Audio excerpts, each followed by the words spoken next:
Hey everybody, Derek Simon, and today I wanted to talk about the Belmont Stakes. When the smoke clears, who is going to win the 2023 edition of the Belmont? And I say when the smoke clears, quite literally. If you haven't heard, there have been some wildfires in Canada. In fact, they're still going on, and they're affecting racing all across the Northeast. So there's been some talk of postponing the race. I think if that happens, it'll probably be run on Sunday, but in any event, I wanted to get the video out early to talk about the race. Some of the stats will obviously be affected by any kind of postponement, but many will not. So, the first thing to understand about the Belmont Stakes is it is not the test of the champion. Of course, that's the nickname for the Belmont Stakes, and people will always talk about these great winners, Secretariat, and all these fantastic champions. Yet that really isn't the reality most of the time with the Belmont Stakes. And I want you guys to take a look at this. These are some stats from 1990. Excuse me, I say 1990. Yeah, 1990. Wow, I'm exceeding even my own expectations. 1990 to 2022, excluding 2020, when the Belmont was run at 9 furlongs due to COVID, and it was also run before the Kentucky Derby. But notice that pre-Belmont, and these are for Belmont winners, pre-Belmont, 44.3% win rate. Post Belmont, just 25.8%. There have been many horses that never won a race again. The Tara comes to mind, Sarava, many horses. And it's going to show in some of the other stats. We're not looking for a top champion. I don't have the stats on this sheet, but I want to say since 18 something, the Belmont favorite has won almost 40% of the time, but the loss is tremendous, much greater than favorites on the whole. Now, of course, sometimes you have a Triple Crown on the line, and those horses tend to be overbet, but favorites in the Belmont tend to be overbet anyway. And in fact, I'm going to jump right into that. Take a look at this. This is for the horse's last race. Notice that Grade 1 winners pretty much hold their own. The impact value of 1.15. Remember, an impact value measures whether a horse is winning at the rate it should. And so a IV greater than 1 means it's winning more than it should. If it's less than 1, it's less than it should. And I won't get into what all that means. Impact values were popularized by William Kieran, so you can always Google that and read more about it. But you'll notice that with Grade 1 races, of course, they're holding their own. Grade 2 and Grade 3 win less than expected. And these are horses that last competed in a Grade 2 or Grade 3. Take a look at the non-graded stakes, though. A 2.06 impact value. And then, of course, allowance and maiden. By the way, you see this in the Kentucky Derby as well. So we're not always looking for the horse that looks great. And in fact, that's going to be part of this next stat. I had a guy ask me on a horse racing forum. Actually, he didn't ask me. He made the point about the month of birth and that is an important factor. And he's right. In these kinds of races, you generally want to see horses that were foaled later, simply because the ones that were foaled earlier have already kind of shown their cards. And again, that ties in with that whole graded stakes in the last race business, in that we're looking for horses always in the Triple Crown, especially in the Kentucky Derby and definitely in the Belmont. We're looking for horses that are ascending. Preakness is not so much that way, but the first and last legs of the Triple Crown, definitely. So take a look at this. Horses fold in February and January, and that stat is actually combined here. Here's the individual ones if you care to look at them.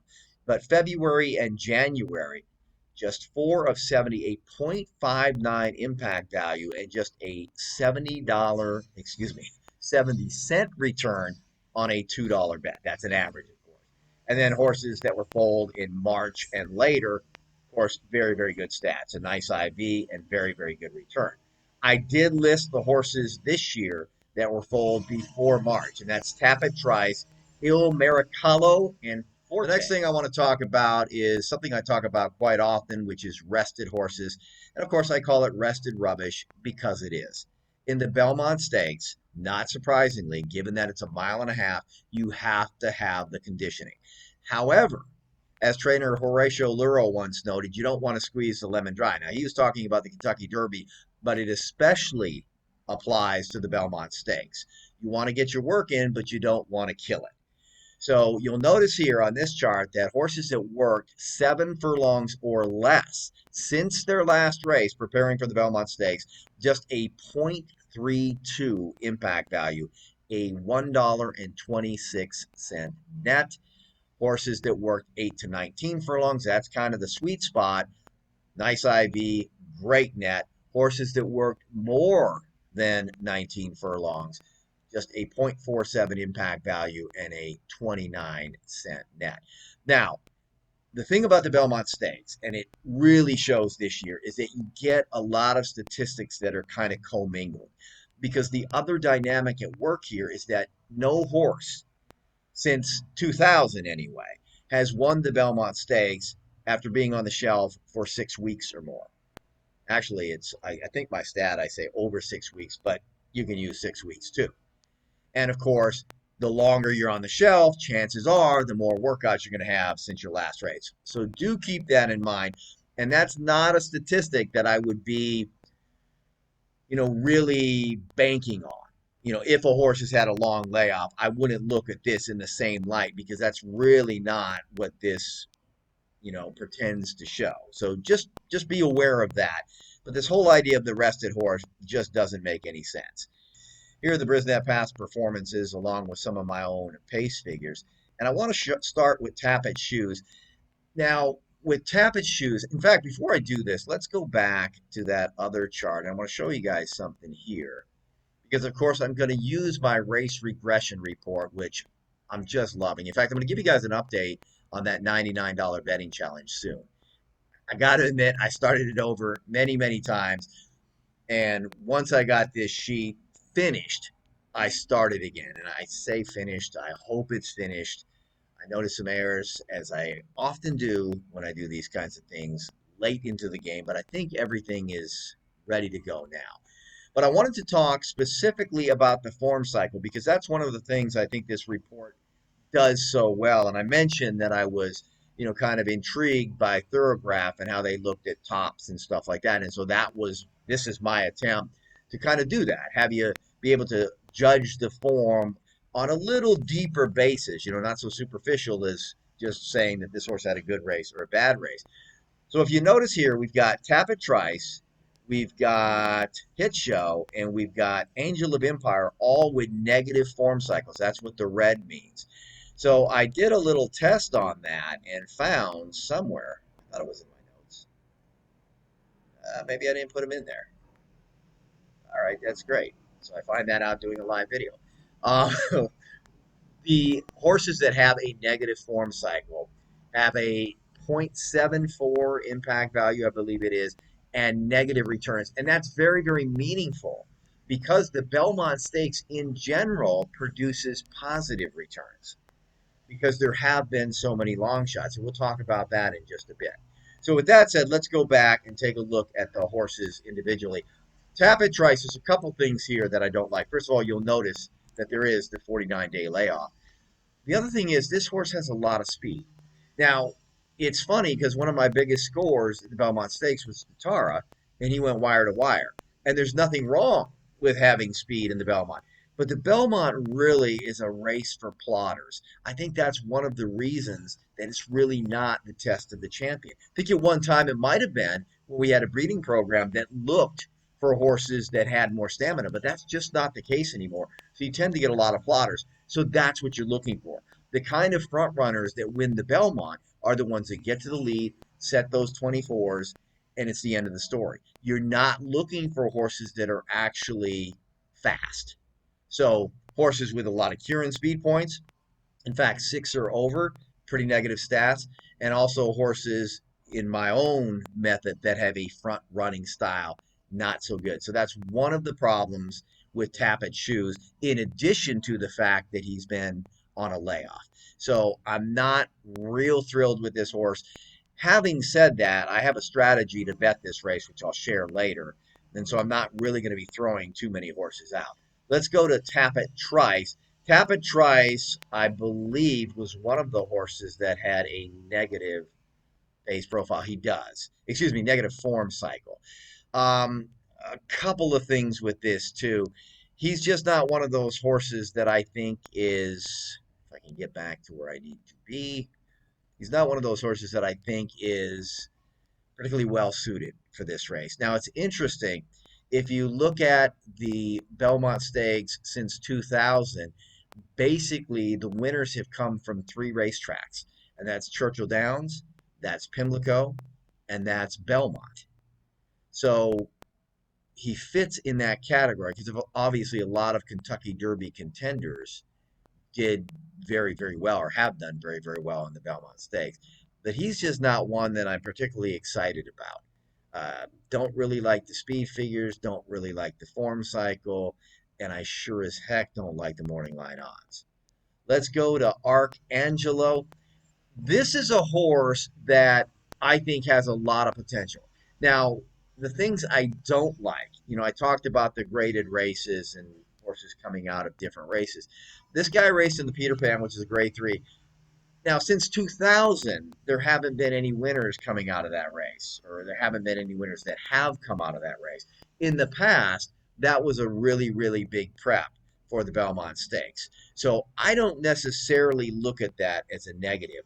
I guess the biggest issue I have with this guy is he's got really good numbers. He competes really, really well. So I don't know if this guy is a plotter. And by the way, one of the other questions I saw on another horse racing forum was about breeding, and a guy specifically brought up dosage. I will tell you that dosage in its present form just simply isn't a very impactful metric anymore, if it ever was. I have a chart somewhere. I didn't get it ready for today's show, but it basically shows the dosage index steadily increasing. Then you have to understand that Stephen Roman doesn't run that site anymore. And so I don't know how often it gets updated. That was the plan, but I don't know if that has come to fruition. And like I said, it's not something that I would look at seriously anyway. However, the Brisnet distance ratings have been extremely good. Horses with a distance rating greater than 110 have produced great profits and also have a high impact value. The problem is every horse in this field has a Brisnet distance rating of 110 or greater. So that's the distance portion out of the way. Basically, these horses are suited for it. Arcangelo, like I said, really, really fits. I think he's a horse that definitely could win this race. Just concerned he's a little too good. And so that could play into the morning line too, or the final odds. Not the morning line, the final odds. He's 8-1 on the morning line. National Treasure. Now, this is one horse that I'm actually somewhat negative on. It's kind of funny because if you look at his races, he is a plotter. So that part fits. But it's that Preakness Stakes. You know, I liked him in the Preakness because I thought he would do exactly this, which is set a slow pace, and I thought that would give him a tactical advantage. I don't see that happening today. If you look at the summary for this race, you notice in terms of early energy, you have Hit Show, you have Arcangelo, who's right up there. You also have National Treasure in third. What that means, and you'll notice it's a -7 because these are the median figures. What that means to me is that if he wants to set the lead again, he's going to have to go a lot faster, and I think that changes the dynamic. You notice here he went faster. He's certainly capable of it, but does that take away some of the punch? I don't think there's any question. Look at the LSR, the late speed rationing in that last race, 8-0, which is excellent. That's why it's highlighted in green, whereas all these others are mediocre, and of course his first race was actually poor. So this is a guy that I would be betting against. Now, the 5-1 morning line is intriguing. Obviously, the odds will matter, but he's not one that's on my short list just because I think he got the best of it in the Preakness, and I don't know if that can be repeated. And people tend to look at that last race and bet accordingly. Let's go on to Il Miracolo. This is what I hate about doing the horse by horse stuff because I can't pronounce any of the names. If I'm wrong on that name, which I'm sure I am, you can put it in the notes. I apologize. This is a horse that's kind of interesting in that, look at that, -16 ESR. It went very, very fast early. Well, what did I say about that? That's not necessarily a good sign in the Belmont Stakes. The speed figures are generally light. If we go back and check out the race regression report, it doesn't rank real high in there. He doesn't have negative form. The other thing he shows, and you notice that Tap It Shoes also shows this, is a medication change. I want you to put an asterisk next to that because I don't know if it's going to be meaningful. Right now, it's negative. It's got a negative IV, it's got a negative ROI. However, the rule that banned Lasix in stakes races is relatively new, so we don't know how that's going to play out over time. You can see where in the past it would be a bad thing. A horse either, losing the medication, which could be positive, but certainly adding medication not a great thing right before a big race. And so it's negative right now. It's something to watch. It is not something again that I would bank on. But this horse, I just don't think has the speed to compete. Forte. This is another horse that I'm negative on. Now, I know some of you will think, well, Derek, you were negative on him in the Kentucky Derby. And, it was funny when I heard afterwards about after Mage won and like, oh, Forte would have won because Forte beat Mage. It doesn't work that way, folks. I mean, Rich Strike was beaten last year in a prep race by a horse that was in the Kentucky Derby. In fact, it was my pick in the Kentucky Derby. Name escapes me at this point because he didn't run worth a damn. But nonetheless, that's just not a good metric. I think Forte was going the wrong way. I think that was kind of proven out by the fact that he was scratched in the Kentucky Derby. Coming back now, there's all kinds of negatives. One of them, I was talking about the foaling date. You got February, which with Forte absolutely makes sense because this is a horse that showed ability very, very early. I mentioned in my Kentucky Derby shows that I don't think he really improved much from 2 to 3. And now you're entering the Belmont Stakes, 12 furlongs off of a sizable layoff. Of course, he does fit that workout system where he's worked, I think it's 20 some. I don't know what his count is, but it's over 20 furlong. And again, a big part of that is because of the layoff. This is not what you want to see. His style fits, speed figures are okay, but this is a case where you're going to take a super short price on a horse that has a lot of negatives in a race that I mentioned right from the outset is not about the champion horse. Forte is not one I would be playing at 5 to 2. Again, these are the kind that are really easy for me because if he wins, he's going to win at a short price, and I just don't care. So Forte, I think, is out. Hit Show, I really like. Of course, I liked him in the Kentucky Derby. I thought he ran an incredibly good race given the pace. I don't like the negative form cycle. We talked about that. That is right here. You notice he's got that negative form cycle. And of course, the finish in the Kentucky Derby was not super inspiring. I'm trying to find the past performances again. There we go. And I think this horse could get bet. I mean, he's 10 to 1 on the morning line. He fits in every other way. So again, he's not a horse that I would toss, but he's not a horse that I'm super excited about either. Those for me, by the way, I will tell you quite honestly, are the hardest for me to evaluate. When I don't really like them, I don't really dislike them. It's really, really tough for me to evaluate. So typically what I do is I just have certain odds in mind, and that's what I look at. All right, we get to Angel of Empire. Angel of Empire is one that I think looks good and obviously ran very well in the Kentucky Derby. He certainly had the pace setup that he wanted, but he is one of those horses that's kind of plodding. Now, here's the interesting part about Angel of Empire, and this is in direct contrast to the Kentucky Derby. Notice here, blinkers on. Blinkers on in the Belmont Stakes, I want to say since 2000, 2 of 7 winners. And changes in equipment in general have been very, very good in the Belmont Stakes, whether it's blinkers on, blinkers off, whatever. Super ROI, super IV. So Angel of Empire, just from that standpoint, is interesting to me. And of course, he does need to be closer in this race. I think he's got the right style. Biggest problem for me is right here, that 7 to 2 morning line odds. Outside of that, I definitely think he fits. Red Route Red Route 1 is a horse that I'm, again, not really sold on. Didn't run particularly well in the Preakness. Didn't really set up for him. I'll give him that. But he's just not one that is real inspiring to me. Now, again, horses like this win the Belmont. I hated Jazeel. I mean, Jazeel in every way was a toss for me. Low price, big closer, just didn't like him very much. And I would put Red Route 1 into that category, kind of the Jazeel category. So it's not like he can't win, but I'm not real excited about it. First of all, I apologize if you guys hear noise in the background. There's yard work being done. And the funny thing is, I think I could come out here at 2 a.m. and shoot a video, and there would still be yard work going on. So I've been trying to kind of overpower it. Hope I don't sound angry. I'm not. I'm just trying to be heard.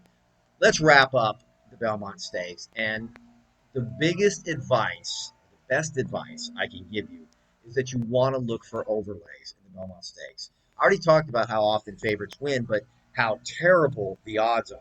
Well, if you look at 2020 to last year, excluding the COVID year, there's a positive ROI if you bet every horse in the field. That's because there's been some monster long shots. I think that could definitely happen this year because we didn't talk about speed as much, but when a horse meets the par in its last race, they actually win quite often and have to be accounted for. And of course, a lot of those horses will be at least a lower price. You don't see that here. So it really is wide open. So this year in particular, I think it's especially important that you look for overlays. If you bet overlays on my race regression fair odds line, the profit in the Belmont Stakes since 2000, again, excluding the COVID year, is over 200%. So that's what I'm recommending here. So look at this page closely. These are the fair odds. Just a few caveats here. You'll notice that National Treasure not only has a positive race regression rating, but he's 2-to-1 fair odds.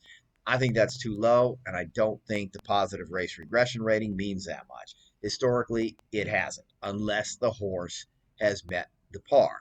And I said before with these race regression ratings, and you notice it's not an automatic play. It's not a high ROI play. It's not a high IV play. So it's really not any kind of a horse that you would look at special other than it has a positive regression rating, and that's usually a good thing. Again, not so much in the Belmont Stakes. And I think 2-to-1 is too low on this horse. Conversely, I think the same thing here. I think 27-to-1 is too low. This horse, if you're going to bet him, you really got to get 50-to-1 or more because he just really doesn't fit. And I don't care. Look, I was talking to a guy about this with a basketball play the other day. I don't care if you are convinced that a horse or a team is going to win. If you're getting the worst of the odds, you're going to lose long term. Vegas is too good. The crowd is too good in horse racing. You cannot take low prices. So if this guy, let's say, were to win, and we see this sometimes in these marquee races where these massive long shots get massively overbet. This guy wins at 15-to-1. Don't gloat because you made a terrible play. He needs to be longer than 15-to-1 to play. Forte, 9-to-2, fair odds. That might be okay. Not a horse I'm going to bet, even at 9-to-2. But if you do like Forte, insist on a price. Hit Show, 22-to-1. That seems a little high to me, but again, there are some negatives with this horse as well. Angel of Empire is the most intriguing because he's 7-to-2 fair odds, and that's right on the money in terms of his morning line. And I do think that's fair. So 7-to-2 or more on Angel of Empire, I think is fair. And then I think it's what I can barely see that 24-to-1, 34-to-1 on Red Route 1. So again, that is the way I would play it. Look at the fair odds, bet the overlays. Best of luck at the Belmont Stakes. If you like this video or you like other videos on the channel, please subscribe, like the videos, and I hope you all have a great wagering weekend.